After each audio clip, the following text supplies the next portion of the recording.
सद्गुरुनाथ महाराज की जय. अंबा माता की जय. नवरात्रीच्या या दुसऱ्या माळेला वंदन करताना डोळ्यासमोर उभी राहते आदी माया आदिशक्ती मुक्ताबाई. मुक्ताबाई म्हटलं की 9-10 वर्षाची चुणचुणीत मुलगी आपल्या डोळ्यासमोर उभी राहते. कारण तेच मुक्ताबाईचं चरित्र आपण ऐकतोय, आपण बघतोय, आपण अनुभवतोय. पण ती दुर्गा, ती काली, ती चंडी, ती बहीण, ती आई सुद्धा असते, आईच असते. आई व्हायसाठी पोटी पुत्र जन्माला यावा किंवा कन्या जन्माला यावी असं नाही. प्रत्येक स्त्रीचं हृदय हे मातृहृदय असतं. आई वडील आपल्याला सोडून गेले या भावनेनं व्याकुळ असणारी 4 भावंड आणि त्या 4 भावंडांना समजूत घालणारी ती मुक्ताई. समाजात अवहेलना होत होती, लोक निंदा करत होते, टाकून बोलत होते. एकदा ज्ञानेश्वर भिक्षेला गेलेले असताना समोरच्या माणसानी त्यांच्या झोळीतली सगळी भिक्षा जमिनीवर टाकून दिली, मातीत मिसळली. ती कोणच खाऊ शकणार नाही अशी अवस्था केली. आणि त्यावेळी ज्ञानदेवांना अतिशय अपमानित झाल्यासारखं वाटलं, राग आला. आपण काय करावं, कशासाठी जगावं, आणि आपला हा क्रोध लपवण्यासाठी ज्ञानदेव आपल्या कुटीचं दार बंद करून आत बसले आणि शोक करत होते. ती लहानगी मुक्ताई शोधतीये आपल्या ज्ञानादादाला. कुठं गेलाय माझा ज्ञानादादा? आणि तिला जेव्हा कळतं की ज्ञानेश्वर आज कुटीमध्ये दार बंद करून बसले, तेव्हा त्यांच्यासाठी ताटीचे अभंग गाणारी मुक्ताई हे आईचंच रूप आहे, शारदेचं रूप आहे. आणि त्यातूनच दुर्गा सुद्धा प्रकट होते. तिनं आपल्या मोठ्या भावाला समजावलं, ज्ञानदादा, आपला हा जन्म कशासाठी आहे? आपल्याला जर हा समाजाचा अपमान सहन होत नसेल तर आपण समाज बदलू शकत नाही ना. आपण आपल्या स्वतःमध्ये बदल केला पाहिजे. आपण त्या लोकांच्याकडे पूर्णपणे दुर्लक्ष केलं पाहिजे. कारण आपला जन्म कशासाठी आहे ह्याची जाणीव आपल्याला आहे ना. आणि या जाणीवेतून आपल्याला पुढे जायचं आहे. जे परमेश्वरानं आपल्याला काम दिलंय ते आपण पूर्ण करायचं आहे. त्यासाठी असं रुसून चालणार नाही. कुणावर तू पण रुसणार आहेस दादा? अरे दादा, असं बसू नकोस रे. आणि अतिशय केविल वाणी आवाजात किंवा तेवढ्याच धारदार धाक दाखवून तितक्याच प्रेमानं निरनिराळ्या रूपामध्ये मुक्ताबाई आपल्या दादांना समजावते. आणि ह्या आपल्या लहानग्या बहिणीच्या मोठेपणाला नमस्कार करतात मनोमन ज्ञानदेव आणि म्हणतात, मुक्ते, तू किती मोठी झालीस ग.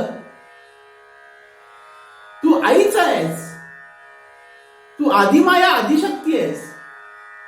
कारण का, जी आपल्याला ज्ञान देते ती शक्तीच आहे. कारण संत आपले सगळे नम्र आहेत आणि ज्यांच्याकडून आपण काहीतरी घेतो त्यांना मनोमन वंदन करण्याची आपली संस्कृती आहे. दत्त महाराजांच्या पासूनची सगळी उदाहरणं ज्ञानदेवांच्या डोळ्यासमोर आली आहेत. आपल्याला गहिनीनाथांच्या परंपरेतला अनुग्रह आहे. आपल्या दादानं, आपल्या सद्गुरूंनी, निवृत्तीनाथांनी आपल्याला स्पर्श केल्यानंतर जे ज्ञान आलेलं आहे ते असं वाया घालवण्यासाठी आलंय नाही. त्याचा योग्य उपयोग आपल्याला करायचा आहे. समाजावर असं रुसून चालणार नाही. आज जे लोक निंदा करतायत त्यांच्या मनातली जळमट काढण्याचं काम आपल्याला करायचं आहे. कारण समाज आपल्याला बदलायचा आहे. त्यासाठी स्वतःपासून सुरुवात करायची आहे. या लोकांना भागवत धर्माबद्दल, आपल्या हिंदू धर्माबद्दल कुठल्याही प्रकारचा गंध राहिलेला नाहीये.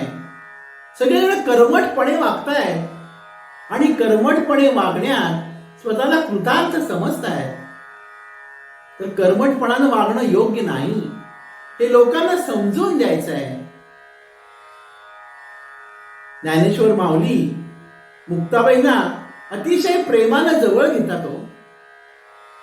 आणि त्यावेळी मुक्ता सुद्धा आपल्या दादाच्या चेहऱ्यावरून, पाठीवरून, केसावरून हात फिरवते. शक्तीचा संचार शरीरामध्ये घडवण्यासाठी आई आवश्यक असते. स्त्री ही आईच असते, दुर्गा ही आईच असते. म्हणून तर आपण दुर्गेला सदैव नमन करतो. शक्ती देवता आहे. शक्ती देवतेचं ध्यान केलंच पाहिजे. ह्या मुक्ताबाई एवढं कार्य करून थांबल्यात का हो? नाही. मुक्ताबाईंना सुद्धा जाणतं ज्ञानेश्वरांनी केलं. पण जाणते पण मुक्तीलाच मिळालं. कारण दादाला समजवायचं काम तिनं केलं होतं.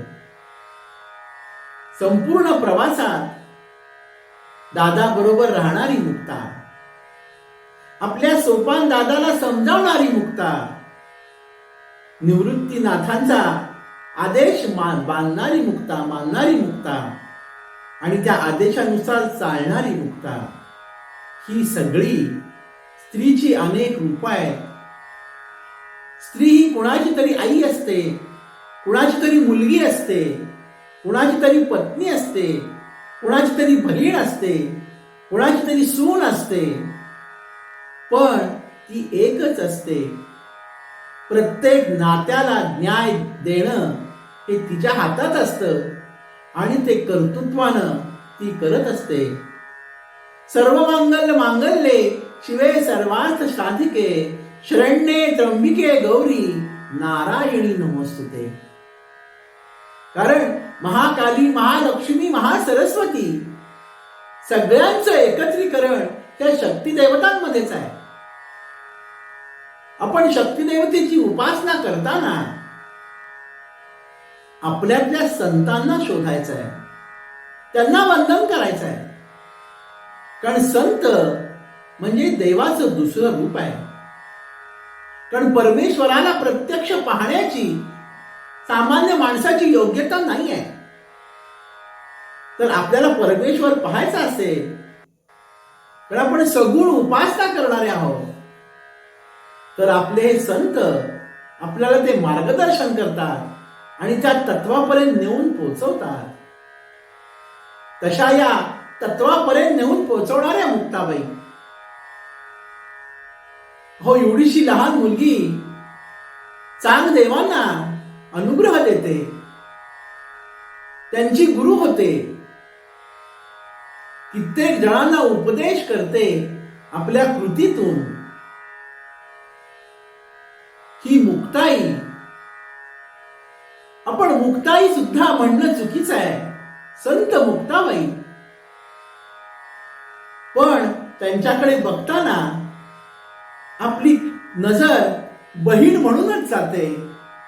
कारण बहिणीचं नातं सगळ्यात जवळचं आहे. कारण बहीण ही सखी असते, बहीण ही बहीण असते आणि बहीण ही आई सुद्धा असते.